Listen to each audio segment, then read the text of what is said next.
E aí, vamos lá? Seguindo? Pois então, o poder de polícia, né? De todos os poderes, o mais cobrado nas provas de vocês, sem dúvida nenhuma, né? O que gera mais impacto, mais questões de prova, mais discussões. Para começar, quando a gente trata de poder de polícia, é importante que você consiga diferenciar esse poder de polícia que a gente vai trabalhar aqui, que a gente chama de polícia administrativa, da polícia judiciária, tá? Então, a polícia judiciária, ela é matéria de estudo do direito processual penal. A polícia judiciária, ela é exercida somente por corporações especializadas. Ela incide sobre pessoas para fazer a prevenção e repressão à prática de ilícitos criminais. Então, quando você pensar na polícia judiciária, vai pensar nos inquéritos policiais, na polícia investigativa. É aquela polícia que atua na prevenção e na repressão à prática de ilícitos penais. É matéria de estudo do processo penal. Essa polícia é limitada a corporações específicas, né, corporações especializadas, e ela não tem todo o seu trâmite na via administrativa. A conclusão dela tem que se dar na esfera judicial, né? Só quem pode mandar prender alguém, por exemplo, né, aplicar uma penalidade de natureza criminal, é o judiciário. É por isso que a gente chama ela de polícia judiciária. Embora ela inicie sua tramitação no âmbito dessas corporações e no âmbito da administração pública, o ciclo dessa polícia judiciária só pode ser efetivamente concluído com a aplicação de penalidade, com o auxílio do Poder Judiciário. Então, é polícia judiciária, ela é exercida por corporações especializadas na sua fase inicial, ela incide sobre pessoas com o intuito de prevenir e reprimir a prática de ilícitos penais. É uma polícia que se estrutura para a aplicação de penalidades penais, criminais efetivamente falando, tá? Então, é a polícia para a prevenção e repressão à prática de ilícitos criminais. Não confunda essa polícia judiciária com a polícia administrativa. Então, a polícia administrativa, que é o que a gente vai conversar agora, eu já volto para mostrar para vocês essa diferença, mas de antemão, ela é uma polícia que se inicia e se encerra na esfera administrativa, tá? Ela pode ser encerrada integralmente na esfera administrativa. A polícia administrativa, eu volto, repito, para a gente fazer a comparação aqui, ela tem base inicial no artigo 78 do CTN. Então, o artigo 78 do Código Tributário Nacional traz para a gente o conceito desse poder de polícia, claro, desse poder de polícia administrativa. Está previsto no CTN, não é por nenhum grande motivo, não. É porque essa polícia administrativa pode ensejar a cobrança de taxa. Então, nós temos hoje taxa pela prestação de serviços públicos e nós temos a taxa de polícia, que é a taxa pelo efetivo ou potencial exercício do poder de polícia da administração. Então, quando se fala no poder de polícia administrativo, existe a possibilidade de cobrança de tributo para o exercício dessa atividade. Ou seja, quem vai dar ensejo à movimentação da máquina administrativa para o exercício do poder de polícia pode ter que custear essa movimentação, é a taxa de polícia, né? Então, quando você pede uma licença, por exemplo, você paga uma taxa que decorre dessa atividade de polícia, porque você vai movimentar a máquina administrativa. Enfim, por isso o conceito está no CTN, mas a doutrina de direito administrativo já abraçou esse conceito do Código Tributário Nacional, tá? Então, hoje, o artigo 78 do CTN e a doutrina administrativa estão em consonância aí quando se trata dessa conceituação da atividade de polícia. O poder de polícia nada mais é do que o poder que a administração tem de restrição ao exercício de liberdades individuais e de restrição ao uso, gozo e disposição da propriedade privada, sempre para atender ao interesse público. Então, o poder de polícia é o poder que a administração tem de restringir o exercício de liberdades e de limitar e condicionar o uso da propriedade privada para atender ao interesse da coletividade. Isso é o que a gente chama de polícia administrativa. Pessoal, eu vou repetir mais uma vez, olhando para o quadro que você está olhando comigo. É o poder que a administração tem de restringir, voltando para o quadro, não era para vir para cá não, o exercício de liberdades individuais e o uso, gozo e disposição da propriedade privada, sempre com o intuito de atender ao interesse público. E aí eu lhe pergunto, o que é isso? Se não a supremacia do interesse público sobre o interesse privado. É o Estado, na busca de atender a esse interesse público, criando restrições e limitações a direitos individuais, seja ao exercício de liberdades individuais, seja ao uso da propriedade privada. A ideia é de que essa atividade de polícia é essa atividade de limitação. O Estado limita e condiciona o exercício de liberdades, limita e condiciona o uso da propriedade privada, sempre para atender ao interesse público, tá? Então, a atividade de polícia administrativa, ela se baseia dentro desse contexto. Vou dar alguns exemplos para você conseguir entender, mas o contexto da polícia administrativa se dá na base da supremacia do interesse público, permitindo a limitação aos interesses individuais, ao direito individual, considerado individualmente mesmo, tá? Ficou péssimo, direito individual, considerado individualmente, mas é isso. Você restringir aquilo que é unicamente individual para atender ao interesse da coletividade, que abrange os individuais, os indivíduos especificamente falando. Mas, vamos lá. Aqui em Salvador, eu disse a vocês, tem uma regra que diz... Em João Pessoa, por exemplo, tem uma regra que diz que quem mora na beira-mar só pode construir 4 andares. Isso. Para garantir a ventilação na cidade, né? Porque a cidade é rodeada de praia. Quem mora na beira-mar só pode construir 4 andares. Mas eu tenho 5 filhos, quero fazer um andar para cada um. Se mude. Ali só pode 4. Isso é poder de polícia. É administração limitando e condicionando o uso da sua propriedade. Dizendo, olha, você não pode sair construindo, não. Você só pode construir, no máximo, 4 andares. Então, o seu direito de propriedade fica limitado para atender ao interesse da coletividade, que é a ventilação da cidade, a organização estruturada daquela cidade. Isso é o poder de polícia. É o Estado limitando o uso da sua propriedade. Mas não é só em João Pessoa, não. Em qualquer lugar do Brasil, se você quiser construir ou reformar na sua casa, com o seu dinheiro, você precisa de uma licença do Poder Público Municipal.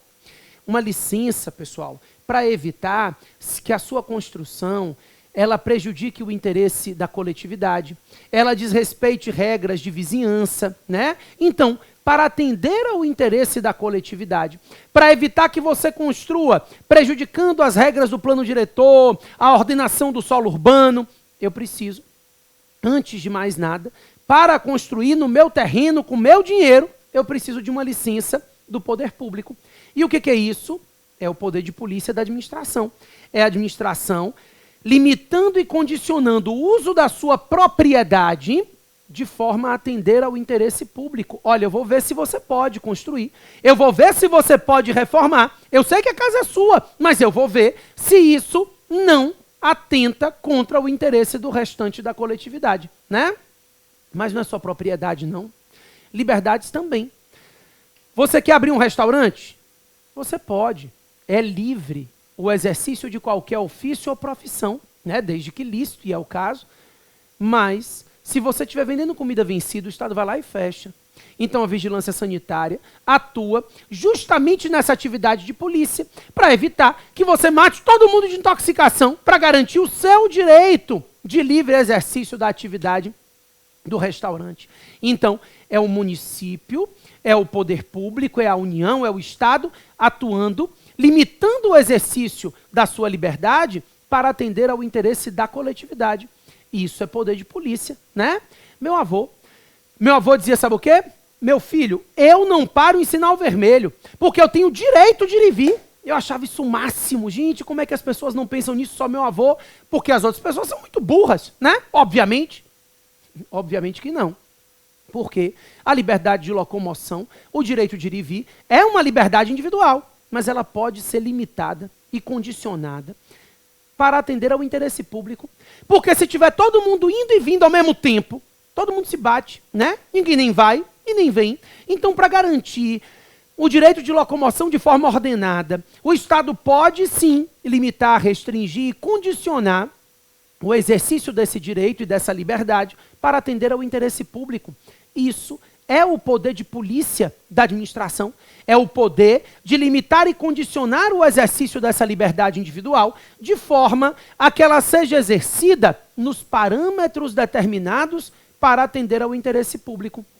Então, esse poder de polícia, ele precisa respeitar determinados limites da lei, mas ele acaba atuando de forma a condicionar os seus direitos.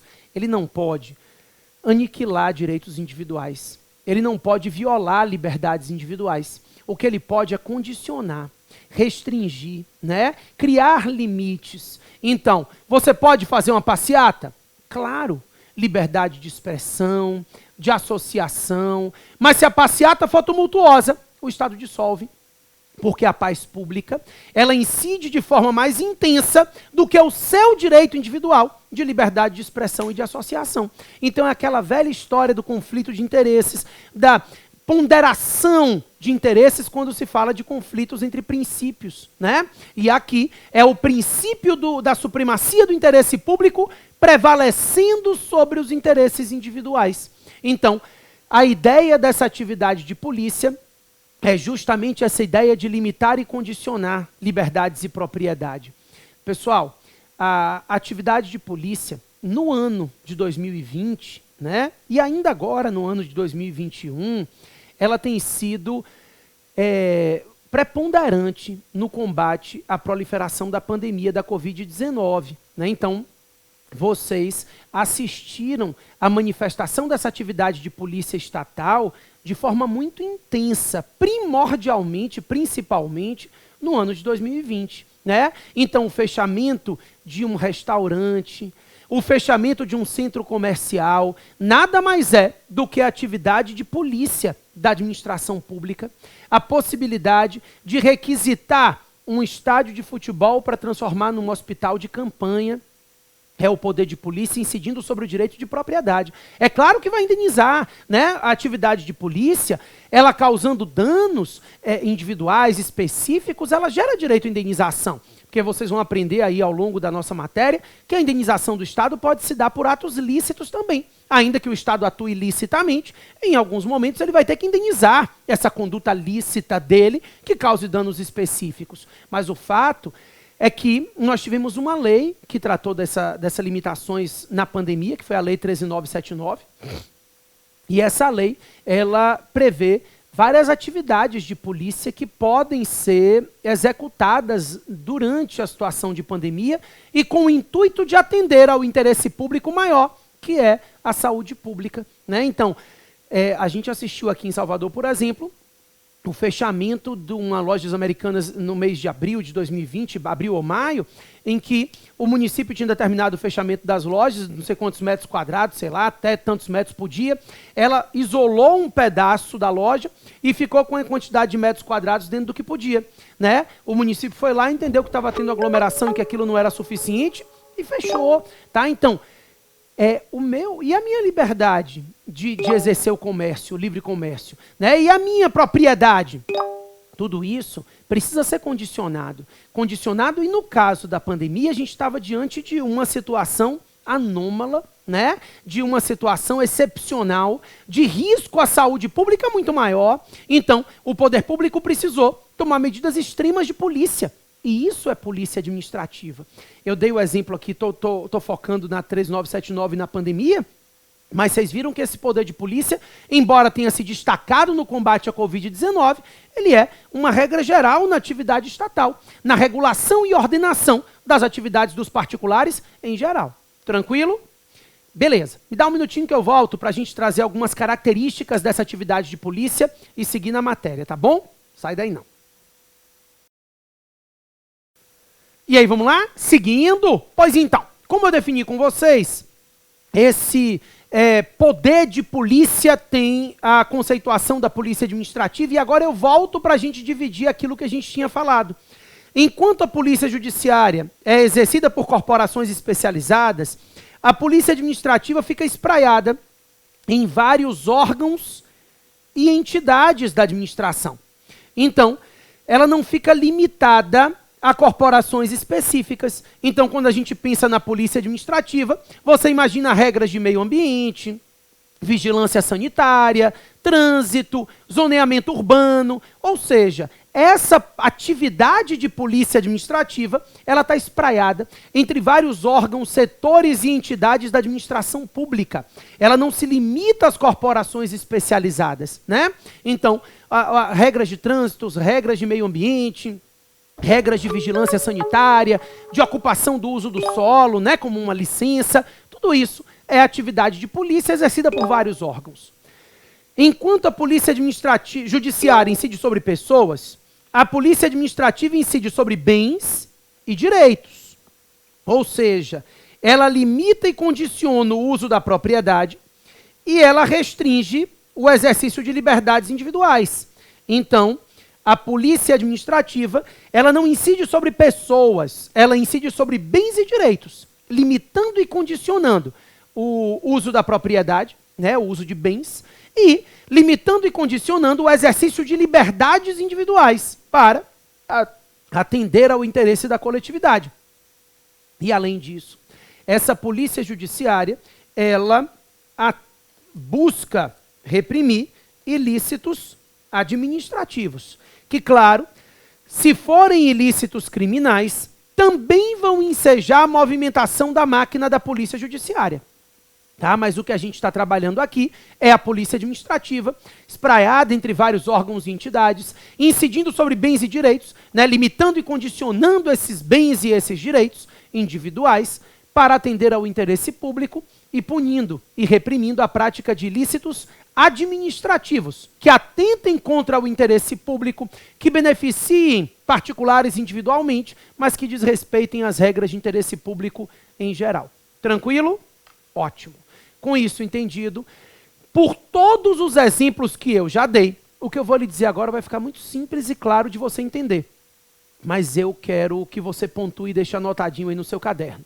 Então vamos lá. Para começar, eu quero que você anote que essa polícia, a gente está falando da polícia administrativa, não preciso ficar relembrando. Então, o poder de polícia, ele pode se manifestar por meio de normas gerais ou por meio de atos individuais. Então, o poder de polícia pode se manifestar por normas gerais ou atos individuais. Uma norma geral que diz, nessa rua não pode estacionar, é uma norma geral que decorre do poder de polícia, tá? Mas um ato individual de aplicação de uma multa ao sujeito que estacionou naquele local proibido também é atividade de polícia. Uma licença, uma autorização. Então, o poder de polícia pode se manifestar por atos individuais de natureza concreta, né, direcionado a alguém, seja uma licença, seja uma penalidade, mas também o poder de polícia se manifesta por normas gerais, em sentido amplo, tá? Porque a gente vai considerar para fins de prova o poder de polícia em sentido amplo, abrangendo inclusive leis, né, atos normativos em geral. Também o poder de polícia, ele pode se manifestar por meio de atos preventivos e por meio de atos repressivos. Então, esse poder de polícia vai se manifestar por meio de atos preventivos e repressivos. Nós temos atos preventivos que decorrem do poder de polícia, a aplicação, a determinação de uma licença, de uma autorização. Esses atos são preventivos, tá? É a ideia do poder de polícia sendo praticado para prevenir determinada situação. Então, os atos de polícia podem ser atos preventivos, mas também nós temos os atos repressivos decorrentes do poder de polícia. uma aplicação de uma multa, um embargo de obra, já é um ato repressivo que decorre desse poder de polícia administrativo, tá? Também, pessoal, o poder de polícia pode se manifestar por meio de atos vinculados ou de atos discricionários. Aqui eu quero que você tome cuidado com um detalhe. A discricionariedade é a regra. Isso. Quando você aprende, são atributos do poder de polícia, um dos atributos, uma das características do poder de polícia é a discricionariedade. Então, é importante que você tenha na cabeça que a discricionariedade é uma característica, é um atributo, é a regra da atividade de polícia. Em regra, os atos de polícia se manifestam de forma discricionária. Então, se a prova lhe disser, são características do poder de polícia, discricionariedade, pode marcar. Agora, se a prova lhe disser que todos os atos de polícia são discricionários, ou que o poder de polícia se manifesta sempre de forma discricionária, não marque não. Existem atos vinculados de polícia. Por exemplo, a licença para construir é um ato vinculado que decorre do poder de polícia da administração. Então, essa licença para construir é um ato de natureza vinculada. A ideia é de que se você cumprir os requisitos objetivos postos na lei, você tem direito a construir. A casa é sua. Né? Então, a licença para construir se torna um ato vinculado. A gente passa a ter um ato vinculado decorrente do poder de polícia. Agora, o que você não pode é deixar de aceitar as questões que lhe tragam a discricionariedade como característica, como atributo. Em regra, os atos de polícia são discricionários. A discricionariedade é um atributo do poder de polícia. Mas, repito, o poder de polícia pode se manifestar por meio de atos vinculados e o poder de polícia pode se manifestar também por meio de atos discricionários, tá? Então, a discricionariedade é um atributo do poder de polícia e, além da discricionariedade, o poder de polícia possui 3 outros atributos que costumam cair com muita intensidade nas provas. Eu quero que vocês tomem cuidado em relação a isso. A gente depois vai falar de atributos de atos, né? Quando eu for tratar de atos administrativos, vai acabar repetindo alguns deles. Mas, de antemão, um dos atributos do poder de polícia, acabei de falar, é a discricionariedade. Não significa dizer que todos os atos sejam discricionários, mas a discricionariedade é um atributo, é uma característica presente na atividade de polícia em geral. Então, o poder de polícia, ele tem como atributo dele a discricionariedade. Além da discricionariedade, o poder de polícia goza do atributo da imperatividade. Imperatividade, pessoal, é o poder que a administração pública tem de impor obrigações ao particular, independentemente da concordância desse particular. Isso é a imperatividade, tá? É o poder que a administração pública tem de impor obrigações ao particular, ainda que ele não concorde. Quando você pensa na imperatividade, você pensa no poder de impor obrigações, independentemente da concordância desse particular.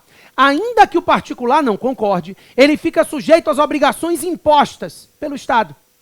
Então, a gente chama essa imperatividade também, né, o atributo da imperatividade, a gente pode chamar de poder extroverso da administração.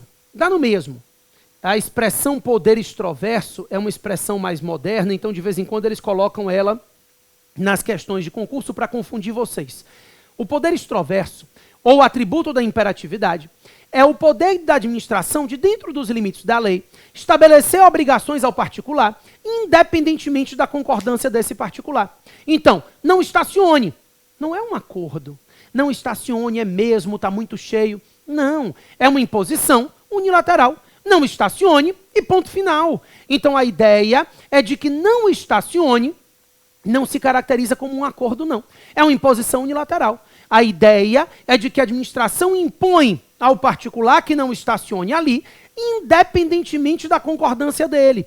É esse poder do Estado de se valer de obrigações unilaterais ao particular que a gente vai chamar de atributo da imperatividade ou de poder extroverso da administração. Não abra o seu restaurante durante a pandemia, né? Isso é o poder da administração.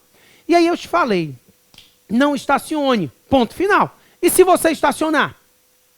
Multa, né?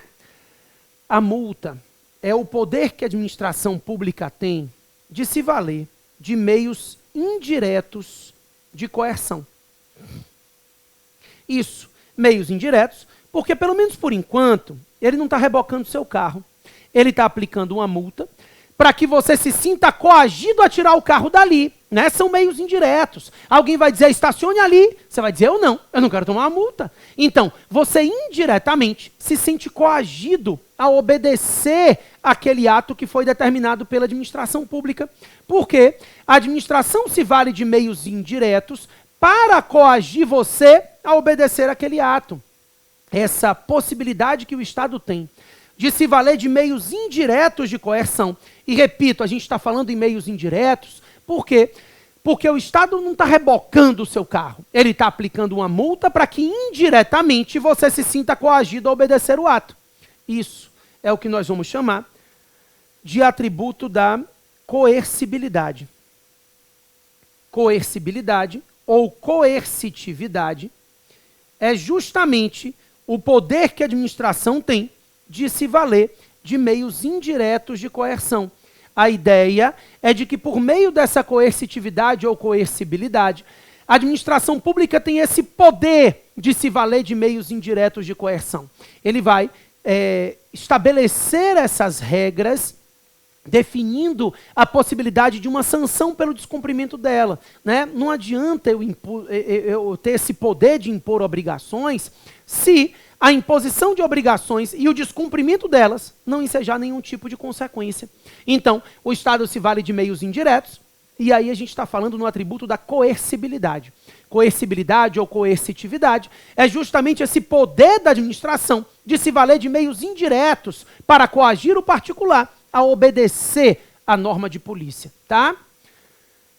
Agora, imagine que o sujeito não estacionou em local proibido, não. Ele estacionou na frente de um hospital. A ambulância não consegue sair, vai morrer alguém. Adianta aplicar uma multa e esperar ele tirar o carro? Não.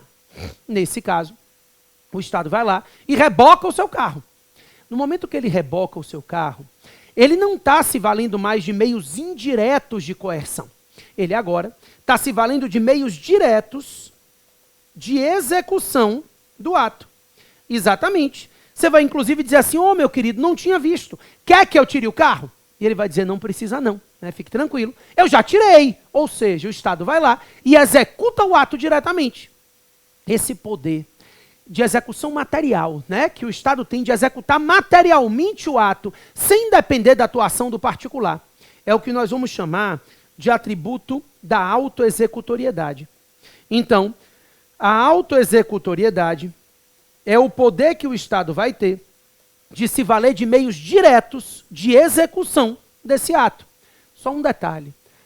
A autoexecutoriedade, ela faz ser desnecessária a atuação jurisdicional prévia. Ou seja, ele não precisa propor uma ação judicial para pedir o reboque do carro. É o Estado se valendo de meios diretos de execução administrativamente. Ele, administrador, vai lá e determina o reboque. Então ele não precisa do judiciário, ele não depende do particular e ele não depende do judiciário para executar esse ato. Isso é o que nós vamos chamar de atributo da autoexecutoriedade ou simplesmente executoriedade, tá? A doutrina costuma dizer que essa autoexecutoriedade não está presente em todos os atos de polícia. A autoexecutoriedade decorre de lei. A lei pode prever o ato como autoexecutável, ou então ela decorre de uma situação de urgência. Então, ou a lei prevê o ato como autoexecutável, ou diante de uma situação emergencial, que foi até o exemplo que eu acabei de dar, né? A ambulância não consegue sair. Então, numa situação emergencial, essa autoexecutoriedade pode ser praticada diretamente pelo Estado. Então, nem todo ato de polícia é autoexecutável, tá? A autoexecutoriedade é um atributo. Ou a lei prevê essa autoexecutoriedade, regulamentando a possibilidade de atuação direta, ou, diante de uma situação de urgência devidamente justificada, o Estado pode também executar o ato diretamente para evitar um prejuízo maior ao interesse da coletividade. Bacana? Ótimo. Com isso entendido, pessoal, um minutinho, eu volto para a gente finalizar a atividade de polícia. E aí, vamos lá? Seguindo? Pois então, além desses atributos, eu queria que vocês tomassem cuidado em relação ao poder de polícia no que tange ao prazo de prescrição, tá? A gente tem uma lei que regulamenta essa atividade, a Lei 9873. A Lei 9873, ela estabelece que as sanções decorrentes do poder de polícia devem ser aplicadas pela administração dentro de um prazo prescricional de 5 anos. Então, a regra é que a administração pública deve respeitar um prazo prescricional de 5 anos para aplicação das sanções administrativas, claro, decorrentes do poder de polícia da administração. Então, as sanções de polícia devem ser aplicadas no prazo de 5 anos, contados da prática do ato lesivo, ou, em se tratando de uma infração continuada, da data em que ela cessar. Tá? Então, o ato que causa um prejuízo e enseja a sanção de polícia, dá início à contagem do prazo prescricional. Então, se a gente estiver tratando de um ato contínuo, na data em que ele cessar, começa a incidir o prazo de prescrição, que é de 5 anos. No entanto, a lei traz 2 ressalvas. A primeira ressalva é que ela diz o seguinte, olha, se foi instaurado o processo administrativo para apurar a infração de polícia e a aplicação da penalidade, e esse processo, ele ficar parado durante 3 anos, prescrição intercorrente, tá? Então, a ideia é de que a lei prevê uma prescrição intercorrente caso o processo administrativo para aplicação das sanções de polícia fique parado durante 3 anos. Então, a ideia é de que o prazo prescricional é de 5 anos. Mas instaurou o processo administrativo para aplicação da penalidade, apuração de infração e a possibilidade de aplicação de penalidade. E esse processo ficou paralisado durante 3 anos, ocorre prescrição intercorrente, mesmo que não tenham completado os 5 no total, tá? Além disso, essa questão da prescrição intercorrente já é um pouquinho mais aprofundada, mais cuidado aí com as bancas, né? A gente não sabe o que vai ser cobrado. De qualquer forma, tem um outro detalhe que a Lei 9873 ressalva e que a gente não pode deixar de lado. Ela diz o seguinte, se há infração administrativa de polícia também se configurar um ilícito criminal, nesse caso, a infração administrativa de polícia configurando um ilícito criminal, estaremos diante de uma situação em que nós não aplicaremos esses prazos de prescrição aqui, de 5 e de 3 anos intercorrente. Nós aplicaremos o prazo de prescrição previsto na lei penal, ou seja, a prescrição administrativa, a prescrição para aplicação das sanções administrativas vai coincidir com a prescrição para aplicação das sanções penais. Não faz sentido que eu não possa aplicar mais penalidade administrativa porque prescreveu, e eu ainda posso aplicar uma pena, por exemplo, privativa de liberdade, né? Então, nesse sentido, sempre que a infração de polícia também se configurar um ilícito penal, o prazo de prescrição a ser aplicado para a penalidade administrativa será o prazo de prescrição do direito penal. Então, a infração administrativa vai prescrever juntamente com a infração penal nesses casos, ok? Beleza. Daí eu vou te contar uma história. Olha que bacana, historinha, né? No final da história, a gente vai chegar a uma conclusão importante, mas, na verdade, toda a história aqui acaba sendo importante para a gente. A minha história começa com a edição da Lei 9649. A Lei 9649 regulamenta os conselhos profissionais, tá? O CREA, o CRM, o CRO. A OAB não. A OAB, ela tem um estatuto próprio e ela não vai seguir esse regramento que a gente está conversando aqui, tá? Mas os demais conselhos de profissão, né? Então CREA, CRM, cada uma das profissões em geral, são regulamentados pela Lei 9649. E essa lei diz o seguinte: os conselhos profissionais, eles são particulares que atuam na prestação de serviço público por delegação. Então, de acordo com a lei, a regulamentação expressa da lei, os conselhos profissionais são particulares que atuam na prestação de serviço público por delegação. Pessoal, quando a gente pensa nesses conselhos profissionais, o raciocínio é de que esses conselhos de profissão não atuam diretamente na prestação de serviço público. Esse é o entendimento do STF, tá? O Supremo Tribunal Federal, por meio da ADI 1717, julgando a Lei 9649, disse o seguinte: conselhos profissionais não. Serviço público não. O que os conselhos profissionais fazem majoritariamente é exercício do poder de polícia da administração pública. Então, a atividade primordial de um conselho profissional é o poder de polícia da administração. Se você parar para analisar, o que esse conselho profissional faz, em regra, majoritariamente, é limitar e condicionar o exercício da sua liberdade profissional para atender ao interesse público. Então, você passa 6 anos numa faculdade de medicina, mais 2 ou 3 fazendo residência, e para exercer a função de médico, você precisa de uma licença do CRM. E eu digo mais: você vai fazer uma cirurgia no sujeito, pega o nariz dele e bota na testa. Ele representa o CRM, e o CRM te suspende de clinicar, né? Então, você não pode exercer a sua liberdade profissional, você não pode exercer a medicina, para evitar que você bote o nariz de todo mundo na testa, né? Ou seja, eu restringo o exercício da sua liberdade individual, no caso a liberdade individual profissional, para atender ao interesse público, ao interesse da coletividade. Na verdade, o exemplo de nariz na testa é esdrúxulo, né? Mas eu vou dar um exemplo real. Imagine que um menino em Brasília, isso é verdade, passou na época no jornal, eu me lembro que eu assisti isso, já tem um tempo, mas o menino foi para o dentista arrancar um dente. O dentista arrancou tudo. Ele voltou para casa sem um dente. A família, por óbvio, se sentiu prejudicada e representou ao CRO. O CRO suspendeu o dentista de clinicar. Você não pode clinicar para evitar que você deixe todo mundo banguela, né? Eu crio uma restrição individual para atender ao interesse de toda a coletividade. Isso é o poder de polícia da administração.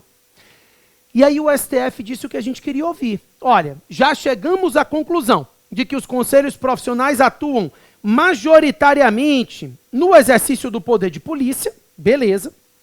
Também é importante que a gente tenha na cabeça que esse poder de polícia não pode ser delegado a particulares. Então, quando eu falo dessa atividade, o Supremo Tribunal Federal chegou à conclusão que o poder de polícia não pode ser delegado a pessoas de direito privado. Por isso, os conselhos profissionais passam a ter natureza jurídica de autarquias, né?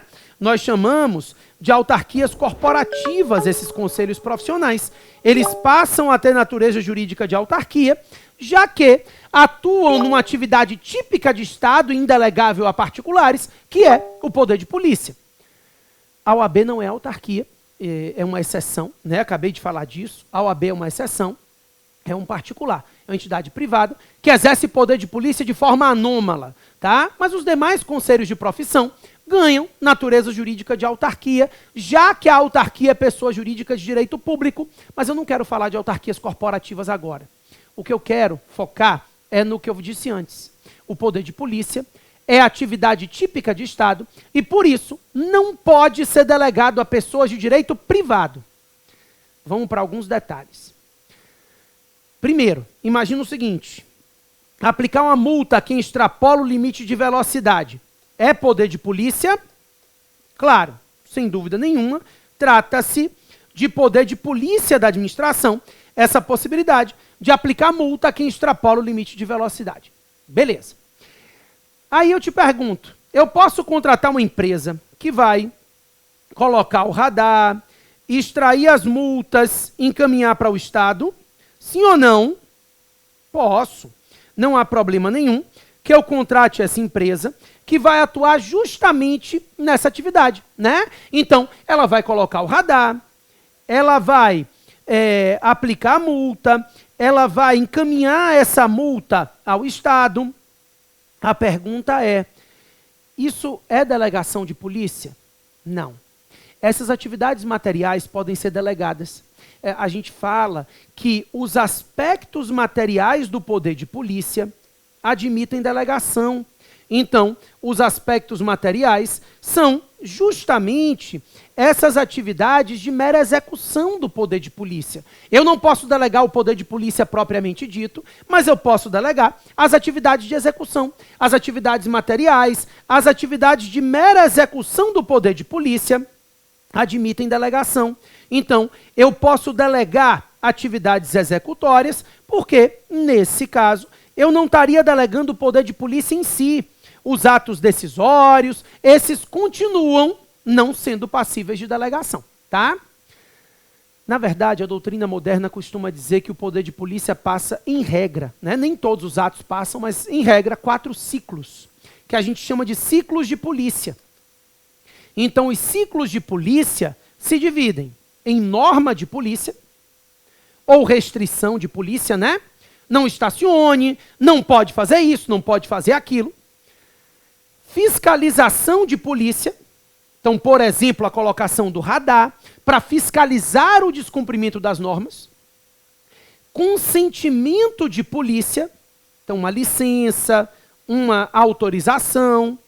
E a sanção de polícia, que é a penalidade, a multa, o embargo de obra e assim por diante. No entendimento majoritário atual, a doutrina defende que os atos de fiscalização e consentimento são passíveis de delegação. Então, é possível delegar atos de fiscalização e atos de consentimento, tá? A norma de polícia, né, que é a decisão restritiva, a aplicação de penalidade não pode ser delegada.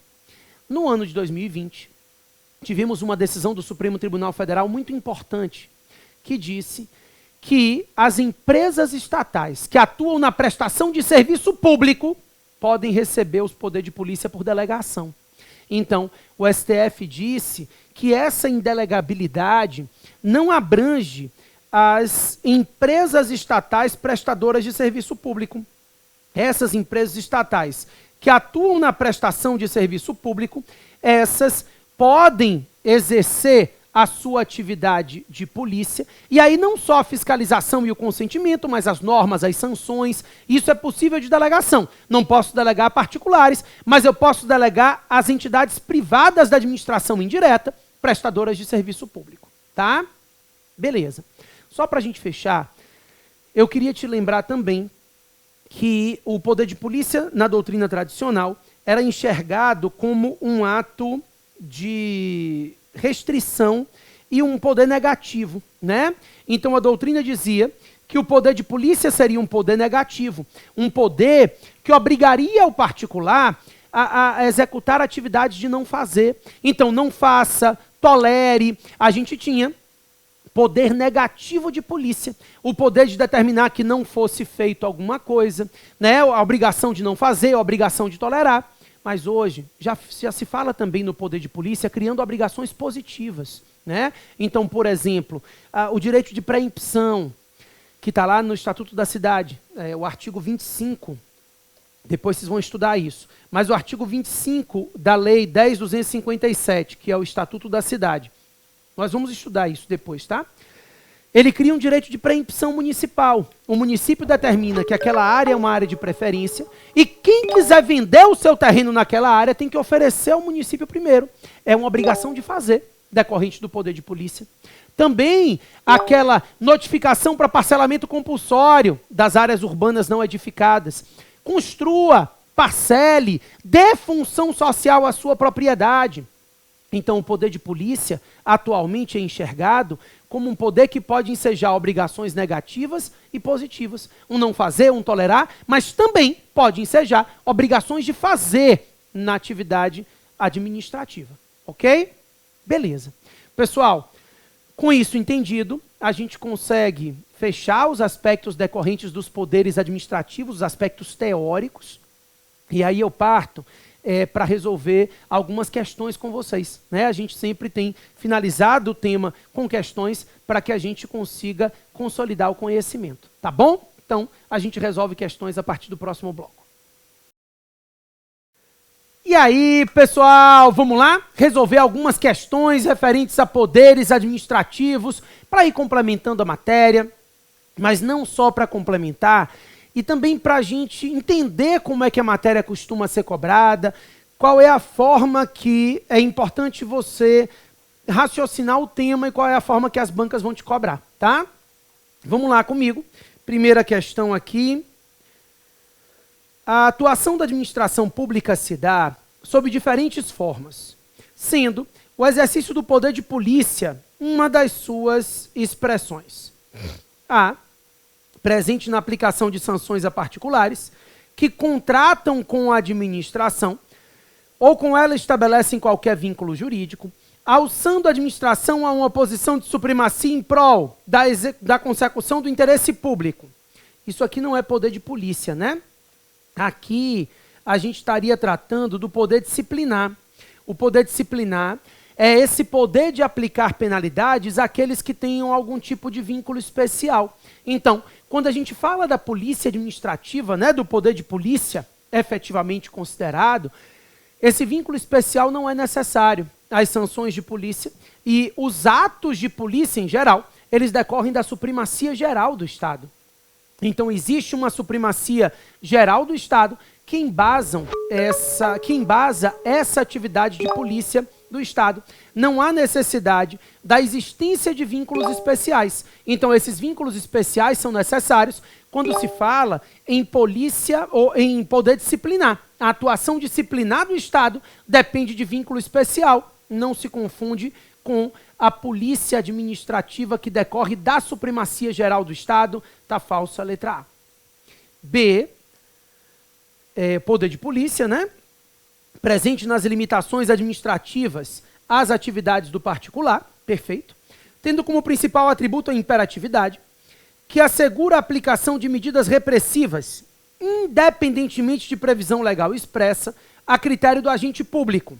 Vamos lá. Primeiro, as medidas repressivas não decorrem da imperatividade, né? Decorrem da coercibilidade, poder do Estado de se valer de meios indiretos de coerção, de forma a reprimir o descumprimento da imperatividade. E olha, independentemente de previsão legal, também não pode, né? A atividade de polícia, assim como todos os poderes da administração pública, deve estar fundamentada na lei. Então, o poder de polícia da administração cria restrições a particulares e essas restrições decorrem da lei.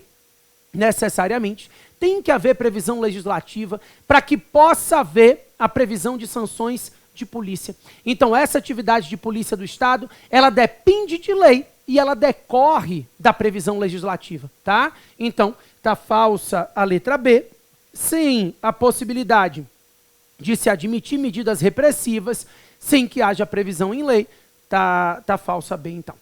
C, vamos lá, o poder de polícia dotada de exigibilidade, que confere meios indiretos para a sua execução, como a aplicação de multas, e admitindo quando previsto em lei ou para evitar danos irreparáveis ao interesse público, a autoexecutoriedade, com o uso de meios diretos de coação.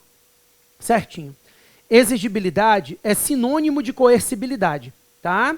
Então, o atributo da coercibilidade ou da exigibilidade, tanto faz, é o atributo que confere ao Estado meios indiretos de coerção para fazer com que o particular se sinta obrigado a obedecer o ato de polícia, né? Como, por exemplo, a aplicação de uma multa, que é o que está previsto aqui.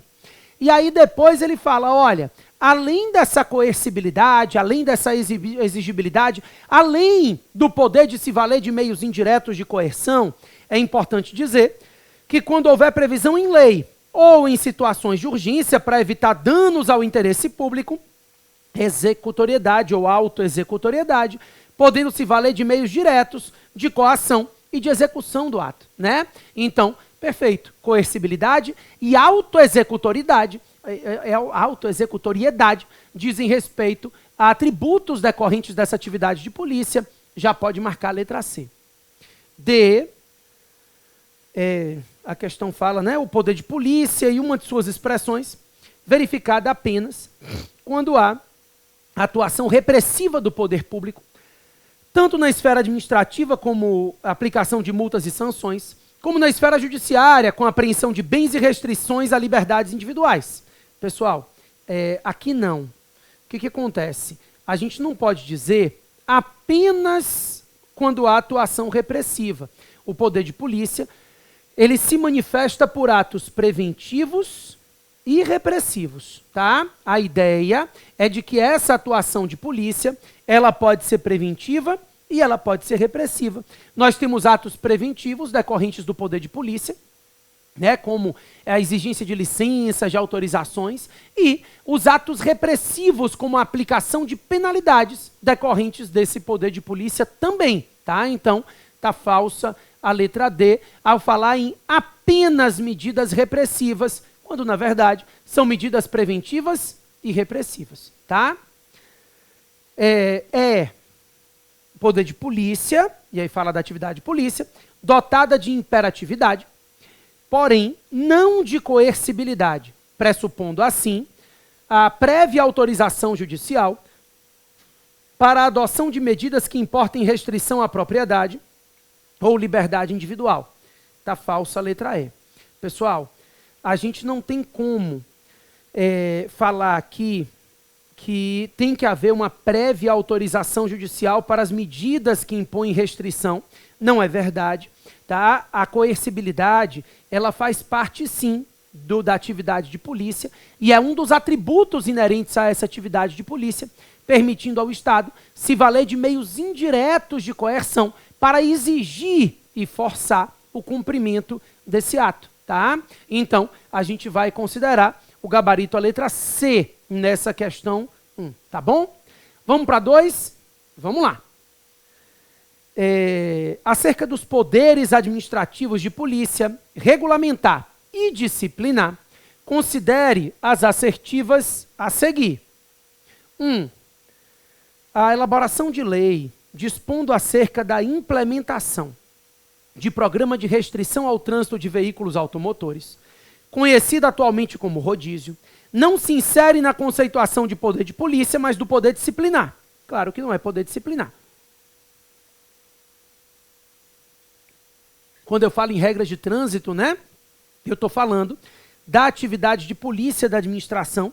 Então, se insere sim no conceito de poder de polícia, o poder de polícia em sentido amplo, abrangendo as normas gerais e também os atos individuais e concretos. Então, o sistema de rodízio, determinando que o seu carro não pode sair da garagem em determinado dia, é um ato de polícia que está limitando e condicionando o exercício da sua liberdade individual para atender ao interesse público, que é a melhoria no trânsito, né, facilitar o acesso das pessoas às vias públicas, dada a necessidade de intervenção do Estado para garantir um trânsito mais fluido naquela cidade. Então, a gente está tratando de poder de polícia, sim, é a administração limitando e condicionando o exercício de liberdades, o uso, no caso aqui não é o uso da propriedade, mas basicamente também o uso da propriedade, né, do veículo, mas enfim, é o exercício da liberdade para atender ao interesse público.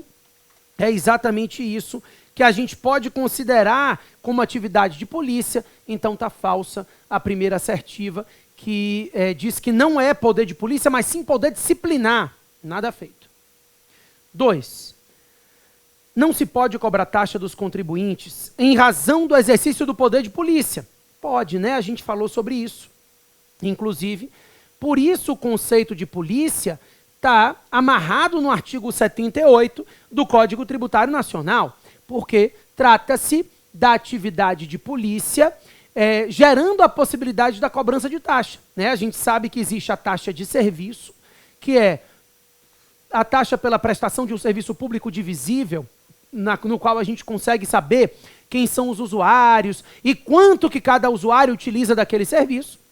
Então, para aquele serviço divisível, eu consigo cobrar uma taxa, mas também a taxa pode ser utilizada, né, pode ser cobrada pela utilização em potencial ou efetiva da atividade de polícia. Então, eu faço com que a máquina estatal seja movimentada para fiscalizar e determinar a atividade, eu posso cobrar a taxa por isso, tá falsa a 2, tá? Então, uma das espécies tributárias admitidas é a taxa de polícia.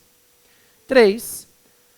O poder de polícia pode ser delegado para a entidade integrante da administração indireta, dotada de personalidade jurídica de direito privado, integrante da administração pública, desde que haja lei formal. Isso está verdadeiro, tá? É o entendimento do STF, recente, é o entendimento mais moderno da jurisprudência do Supremo Tribunal Federal, a ideia de que, embora não se possa delegar o poder de polícia a particulares efetivamente considerados, né? Então particulares, concessionárias e tudo mais, eu posso delegar o poder de polícia às entidades privadas da administração indireta, desde que essas sejam entidades criadas por autorização de lei, e isso acontece no caso das entidades privadas. Então, essa delegação da atividade de polícia dependeria da previsão legislativa, né? Então, a lei específica que autorize a criação da entidade já vai prever essa possibilidade de delegação e, além de tudo isso, tem que ser uma empresa estatal, uma entidade privada que integre a administração indireta e preste serviço público, tá? Tá certo a 3. 4. A autoexecutoriedade e a coercibilidade são características do poder de polícia. Características, atributos, tá certinho a 4, né? Então, quando nós falamos dos atributos, das características, dentre elas, nós colocamos a coercibilidade e a autoexecutoriedade. A coercibilidade permitindo a administração se valer de meios indiretos e a autoexecutoriedade permitindo se valer de meios diretos de execução para praticar o ato materialmente. Ficaram verdadeiras a 3 e a 4, né? Procura aí o gabarito e a letra C.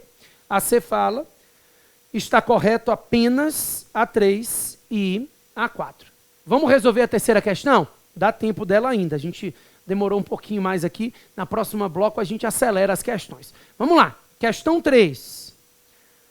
A atuação do Estado na defesa do interesse público comporta a adoção de providências que coíbam ou limitem determinadas atividades privadas. A este proceder, que tem o fim de proteção ao bem supremo do interesse público, nomina-se poder de polícia.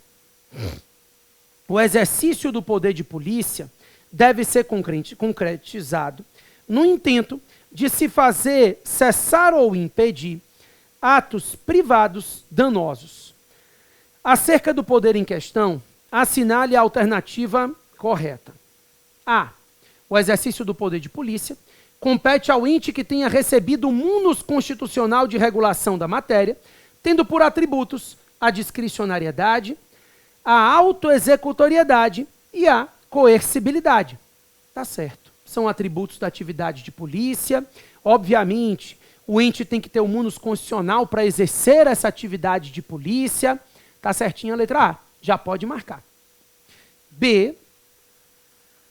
Tanto a polícia administrativa quanto a polícia judiciária contemplam atividades cujo ciclo completo se dá na própria seara interna da administração, sendo ambas as atuações de funções administrativas em defesa do interesse público.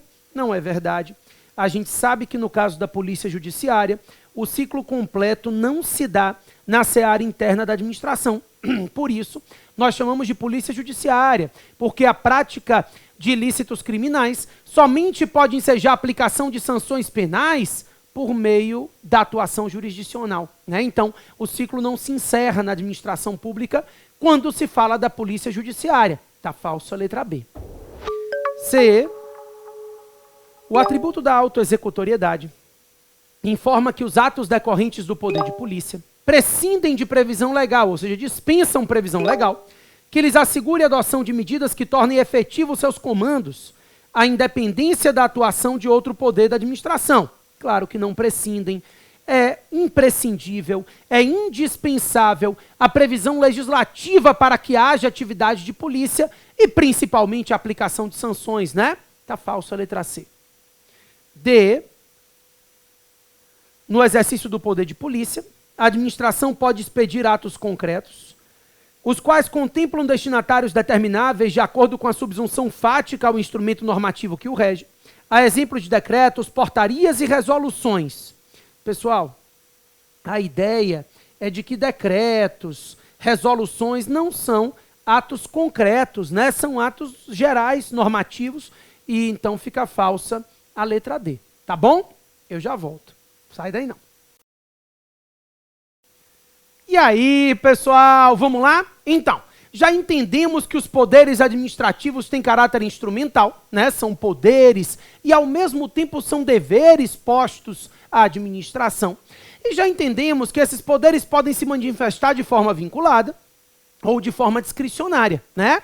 A lei que prevê a prática dos atos referentes a esses poderes é que vai definir se se trata de um poder vinculado ou discricionário, caso a caso, né? Dependendo da margem de escolha dada pela lei ou não ao gestor que deverá praticar esse ato. Quando a lei conferia ao agente público uma margem de escolha, ainda que nos limites estritos desse texto legislativo, a gente está diante de uma atuação discricionária e, naquelas hipóteses em que a lei não dá nenhuma margem de escolha ao agente público, a lei que estabelece os critérios de atuação de forma objetiva, aí estaremos diante de uma atuação vinculada. O gestor se torna mero aplicador da lei, que vai definir elementos objetivos para a prática do ato.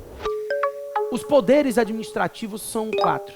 Tá? Então, a doutrina tradicional, e vem sendo seguida pela doutrina vigente, define que a administração pública exerce poder regulamentar, ou normativo, melhor falando, eu já vou explicar a diferença.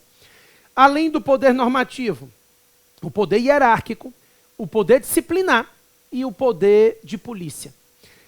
Quero conversar um por um. E o primeiro deles é o poder normativo da administração. Quando você pensar em poder normativo, eu não estou tratando de poder legislativo, né? Mesmo porque a edição de leis não é matéria de estudo do direito administrativo. Afinal de contas, a edição de leis diz respeito à função legislativa, mesmo quando exercida pelo Poder Executivo, como é o caso de lei delegada, ou de medida provisória com força de lei, né?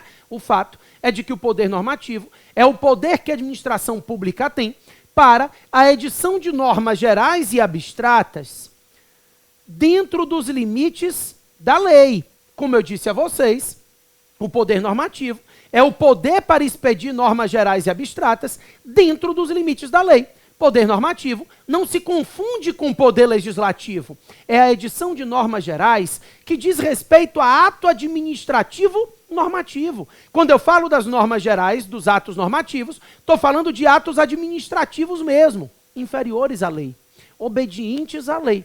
O poder normativo é esse poder que a administração tem para expedir atos administrativos inferiores ao texto legal, normalmente expedidos para facilitar e minudenciar o texto da lei, né? Então, a lei diz assim: o médico, Código Penal, se eu não me engano, deve informar crime, não informar doenças de notificação compulsória. Aí vem um ato normativo e diz doença de notificação compulsória para fins de lei, são essas aqui, né? Ou então, a lei diz assim, vedado a utilização e comércio de entorpecentes. Aí vem o texto da lei, diz, ó, entorpecente para fins de lei, é isso aqui, né? Então, é claro que no momento que eu incluo um entorpecente ou eu retiro um entorpecente do ato normativo, eu vou atingir direitos de particulares, né? Ampliando ou restringindo. Mas isso está sendo feito com base na lei. Então, quando eu digo é vedada a comercialização de entorpecentes, eu estou criando uma restrição, inovando no ordenamento jurídico, e a lista de entorpecentes posta na lei, aumentando ou diminuindo, acaba atingindo, sim, obviamente, a esfera jurídica do particular. mas de forma oblíqua, dentro dos limites da lei. É a lei, na verdade, quem está fazendo essa limitação, né? Quando eu digo a vocês que a lei é quem inova no ordenamento jurídico, não significa dizer que a mudança do ato normativo não vai interferir na esfera jurídica do particular. Vai sim, mas dentro dos limites da lei. Então, o poder normativo é esse poder de editar normas gerais e abstratas dentro dos limites da lei. Existem várias espécies de atos normativos, tá? Então, instruções normativas, resoluções, por exemplo, quando nós estudamos a organização administrativa e a gente trata das agências reguladoras, a gente aprende que agências reguladoras têm poder normativo. Elas expedem resoluções. Então, a resolução da ANAC, da Anatel, da ANEEL, são resoluções que configuram atos normativos inferiores à lei. Expedem normas técnicas e se direcionam ao prestador do serviço que aquela entidade regula. Então, a Anatel, ela pode editar uma resolução definindo normas técnicas para os prestadores do serviço de telefonia. Então, esses prestadores de serviço de telefonia vão ter que respeitar as normas apresentadas pela Anatel, né? A ANAC, ela vai editar resoluções que vão obrigar os prestadores do serviço de aviação civil. Então ela vai dizer, ó, meu querido, você tem que manter esse espaço mínimo entre as cadeiras, você precisa respeitar tantas horas no máximo de atraso ou não. Enfim, são normas técnicas sempre inferiores e obedientes à lei. Eu não quero tratar de todos os atos normativos agora, não. Quando formos estudar atos administrativos, isso vai ser feito, né? Aqui, o que eu queria conversar com vocês é sobre regulamento. Então, normas gerais e abstratas, existem vários atos administrativos normativos, como eu falei. Então, resoluções, deliberações, instruções normativas, todas são atos administrativos normativos. Dentre eles, nós temos os regulamentos. Regulamento ou decreto. O regulamento ou decreto é ato administrativo normativo, tá? É a mesma coisa, não são sinônimos, não. Na verdade, o que acontece? O regulamento é o ato e o decreto é a forma pela qual o regulamento se apresenta. Então, o regulamento é o ato. A gente fala em decreto regulamentar. É igual construção, né? O leigo diz assim, puxa, eu preciso de um alvará para construir. Ele precisa de uma licença.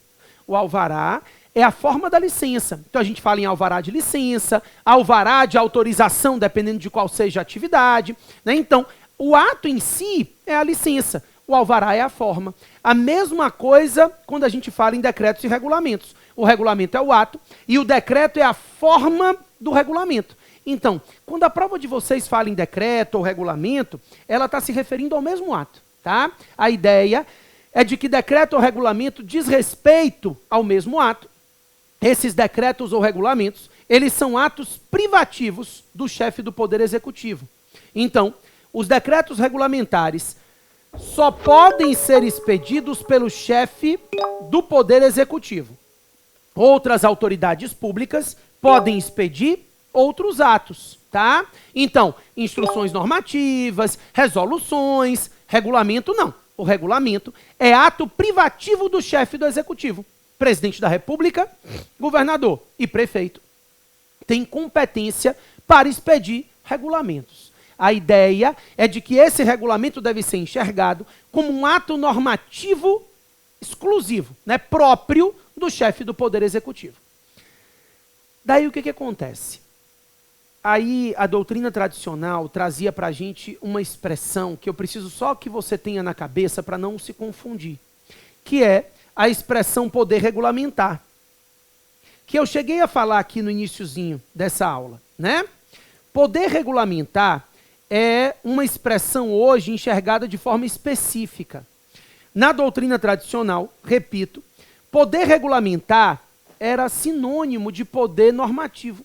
Então, os poderes da administração pública são regulamentar, hierárquico, disciplinar, era isso que você encontrava. O poder regulamentar como sinônimo de poder normativo. Era a mesma coisa. A doutrina, inclusive, optava por utilizar mais a expressão poder regulamentar.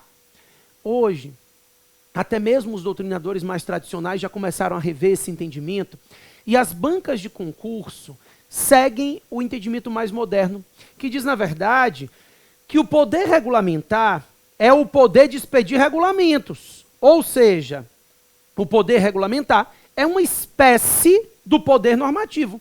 O poder normativo é o gênero, porque quando eu penso em poder normativo, eu penso em todos os atos administrativos normativos. Instruções normativas, resoluções, deliberações e, dentre eles, os regulamentos. O poder regulamentar não.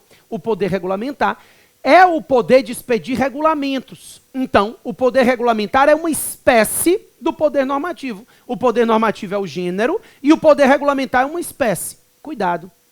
Algumas questões de algumas bancas como a FCC ainda podem trazer o entendimento tradicional, tá? Mas isso vai ficar bem claro. Porque ele vai dizer, o poder regulamentar, diferente do poder de polícia. Então você vê que ele vai estar tratando do poder regulamentar no mesmo nível que ele está tratando os outros poderes da administração.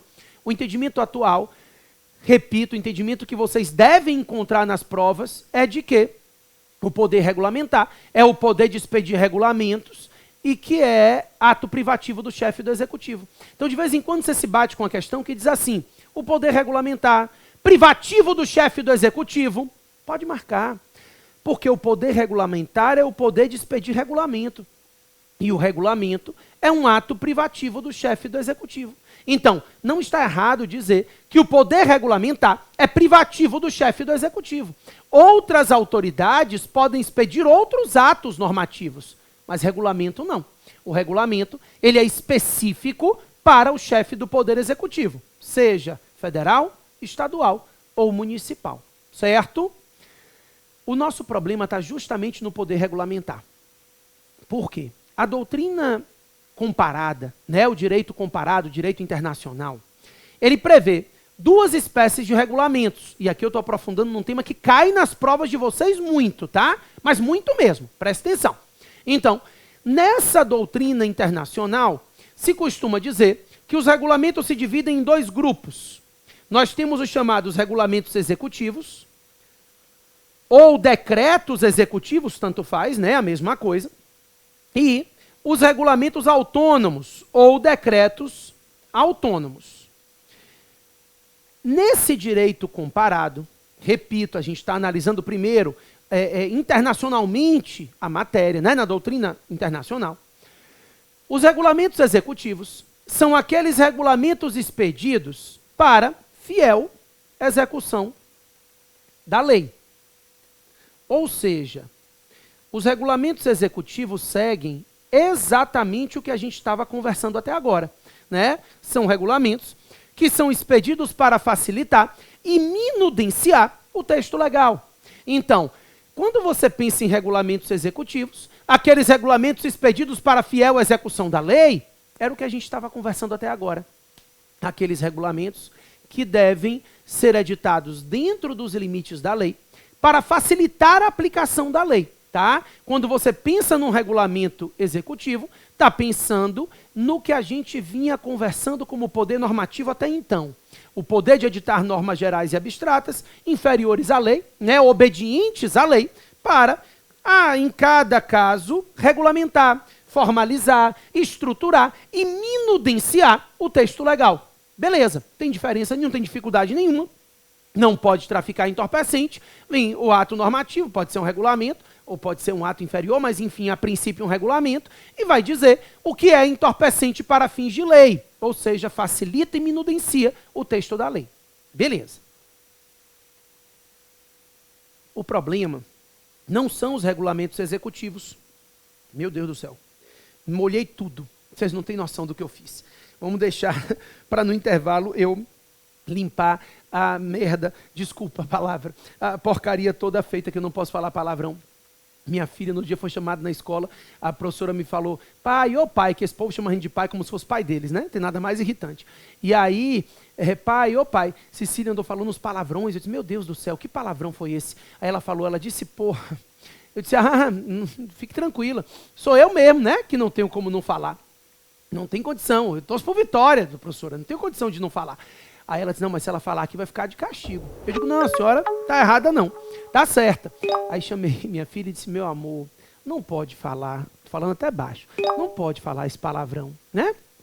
Não pode falar, porra, não, filho, é uma palavra feia, é uma palavra que não pode falar. Ela disse, tá bom, e pode falar caralho. Aí, não, né? Mas não tem como explicar por que não. É o não por que não. Eu sempre soube que existia não por que não. Desde pequeno que minha mãe me ensinou que tem não por que não. E agora eu entendi a razão de ser do não por que não, né? Mas enfim, voltando aqui que eu melei tudo, daqui a pouco eu volto para consertar. Os regulamentos executivos são a regra do que a gente está conversando, os regulamentos expedidos para fiel execução da lei. O problema é o regulamento autônomo. Como o nome já diz, ele é autônomo, ele não depende de lei. Eu já volto para a gente falar sobre ele e seguir na matéria, tá bom? Sai daí não. E aí, pessoal, vamos lá? Seguir nas questões? Vem comigo. Questão de número 4. A respeito do poder de polícia, assinale a alternativa correta. A. A existência de autonomia entre as entidades federativas impede que o município exerça poder de polícia sobre a atividade realizada pela União. Deixa eu te falar uma coisa, isso não é verdade. A autonomia da administração pública e dos entes da federação não impede o exercício do poder de polícia. Então, por exemplo, um prédio da União que esteja sediado no município de Salvador, na beira-mar, só pode construir 8 andares. Então, a limitação atinge o bem federal, embora seja uma limitação municipal. Está falsa a letra A. B.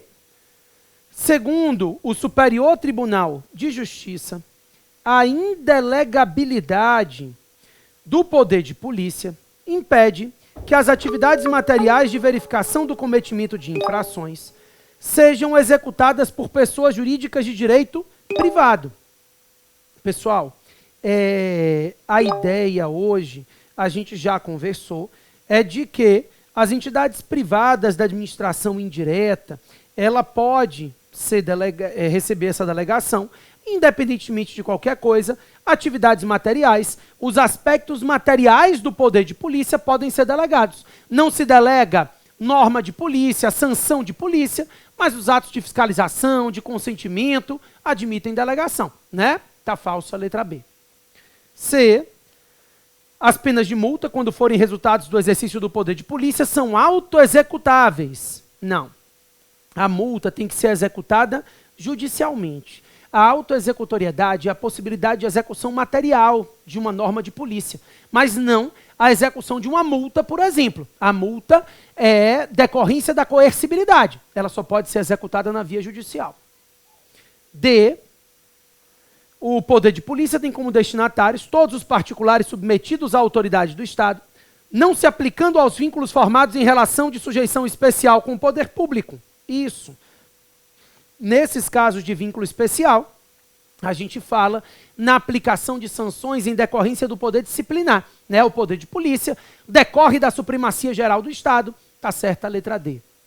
E poder de polícia em sentido amplo, representa o exercício da função administrativa que, fundada na lei, restringe e condiciona o exercício de direitos e atividades privadas. Isso é em sentido estrito, tá? Em sentido amplo, abrange também as leis que criam normas restritivas ao exercício de liberdades e ao uso da propriedade. Então está falsa a letra E. Vamos para 5? Vamos lá. A atividade da administração pública que, limitando ou disciplinando o direito, interesse ou liberdade, regula a prática de ato ou abstenção de fato, em razão de interesse público, é denominada, e aqui a gente está falando do poder de polícia, tá? Então, pode marcar a letra A questão 5 está certinho, já foi a letra A da questão 5. Vamos para a questão 6? Vamos lá. Assinale a única alternativa incorreta. É para a gente marcar a errada, tá? Então, a gente vai raciocinar aqui que qual é a questão que não está correta. Eu odeio essas questões que eu sempre me confundo no meio delas. Mas vamos lá. A. O conceito moderno de poder de polícia adotado no direito brasileiro afirma ser ele uma atividade do Estado consistente em limitar o exercício dos direitos individuais em benefício do interesse público. Certinho. Esse é o conceito, mas não marque não. A gente vai marcar errada, né? Então, tá certa a letra A. Esse é o conceito moderno de poder de polícia. É uma atividade do Estado que limita o exercício dos direitos individuais em benefício do interesse público. É a supremacia do interesse público sobre o interesse privado. É o Estado limitando e condicionando liberdades, propriedade individual, sempre na busca do interesse da coletividade. Tá certinha a letra A.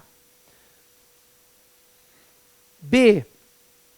Prescreve em 5 anos a ação punitiva da administração pública federal direta e indireta no exercício do poder de polícia, objetivando apurar infração à legislação em vigor, contados da data da prática do ato, ou no caso de infração permanente ou continuada, do dia em que tiver cessado. A gente falou isso aqui, né?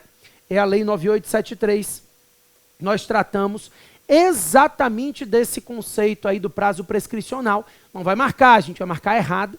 Então está certa a letra B. Nós falamos exatamente desse prazo prescricional, considerando que essa prescrição começa a correr do momento em que o ato é praticado, ou, em se tratando de uma infração continuada, da data em que cessar a prática desse ato infracional. Nós falamos sobre isso aqui, falamos até da prescrição intercorrente. Então, está certinha a letra B. C. Ao contrário do que ocorre no direito penal, em que tipicidade é um dos princípios fundamentais, decorrente do postulado segundo o qual não há crime, sem lei anterior que o preveja, no direito administrativo prevalece a atipicidade. Aqui, são muito poucas as infrações descritas na lei, como ocorre com o abandono de cargo.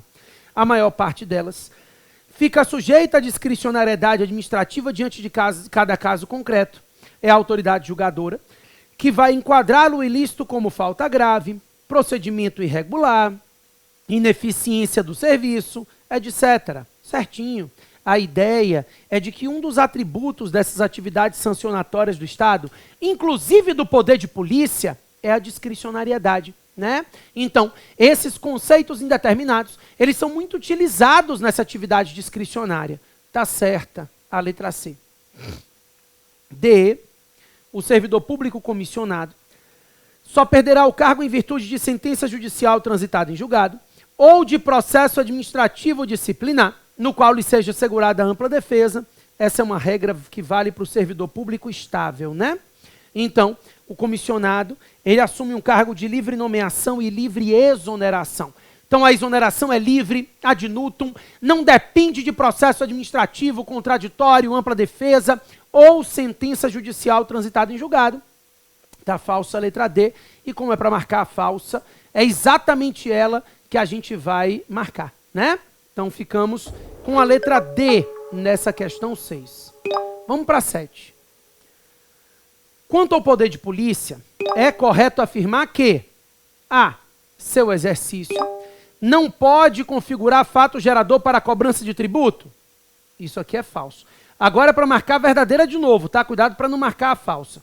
Então isso aqui é falso, você não vai marcar, porque o poder de polícia enseja a possibilidade de cobrança de taxa. Falamos sobre isso. Taxa de polícia, taxa é espécie tributária, então tá falsa a letra A. B, o seu exercício se dá a partir da ocorrência de um ilícito penal. Não. O ilícito penal, ele enseja a atuação da polícia judiciária, né?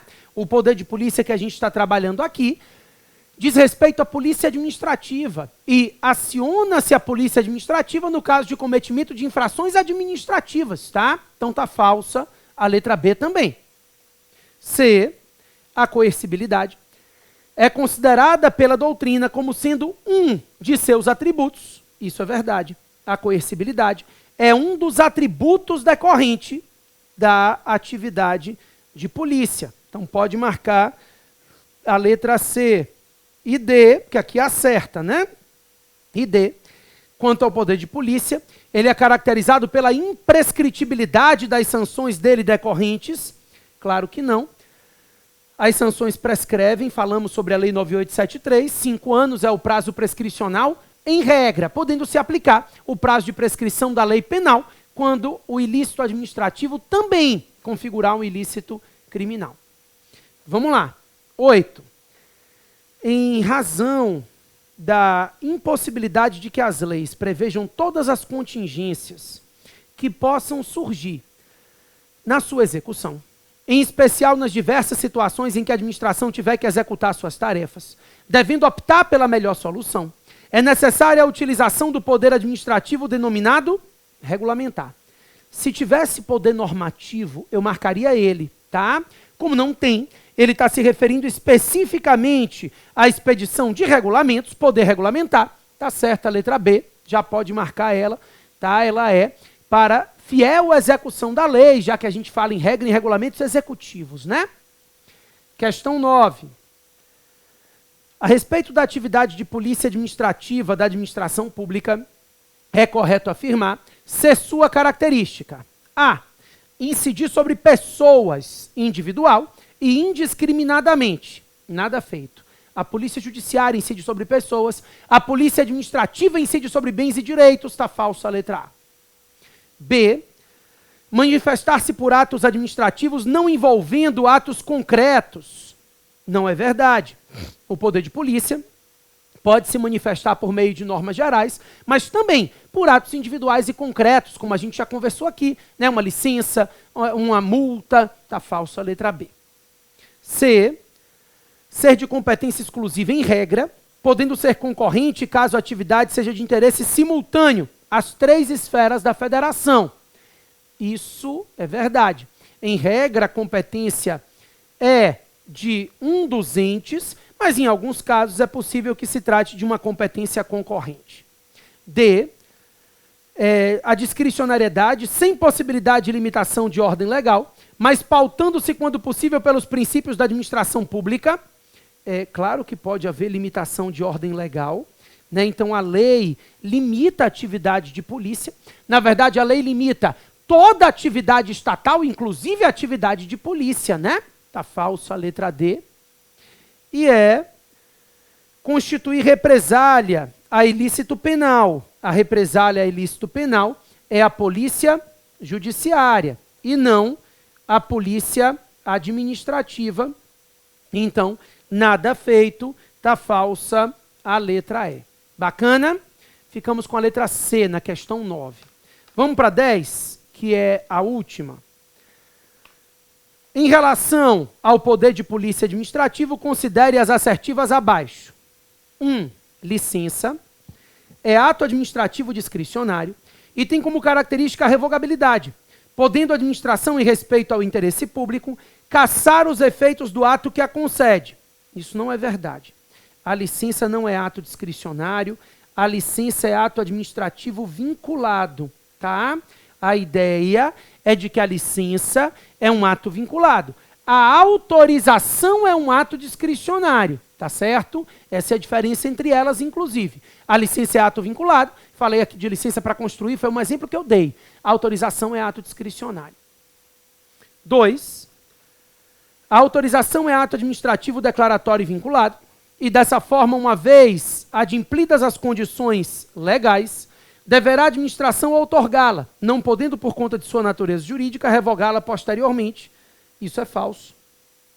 Eles inverteram, né? A autorização é o ato discricionário e a licença é o ato declaratório e vinculado. Se ele cumprir os requisitos legais, ele tem direito à concessão da licença. 3.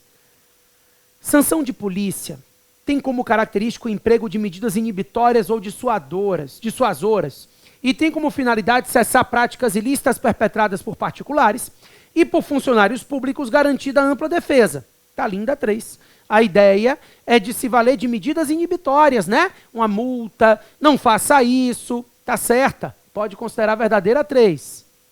4. O poder de polícia administrativo poderá ser delegado, mediante lei específica, a entes da administração indireta. Pessoal, perfeito. A gente conversou sobre isso, né? As entidades privadas da administração indireta podem receber. A delegação da atividade de polícia, embora em regra seja atividade típica de Estado para as pessoas de direito público. E 5, sanção de polícia, quando extroversa, é imposta a todos os administrados indistintamente, com a finalidade de inibir condutas ilícitas ou, se ocorrida, reprimir o autor da infração. É isso. O intuito inibitório, primeiro, né, a possibilidade de prevenção, e também a repressão, a aplicação de penalidade já como ato repressivo. Tá certo a 5. Ficaram verdadeiras a 3, 4 e 5. Está correto. Pode marcar aí a letra D. A letra D fala que está correto, que se afirma apenas em 3, 4 e 5. Pessoal, espero que ao longo dessas aulas você tenha entendido aí passo a passo os poderes da administração pública, uso e abuso de poder, e entre eles o poder de polícia, que a gente viu que é bastante cobrado, né? Valeu, pessoal.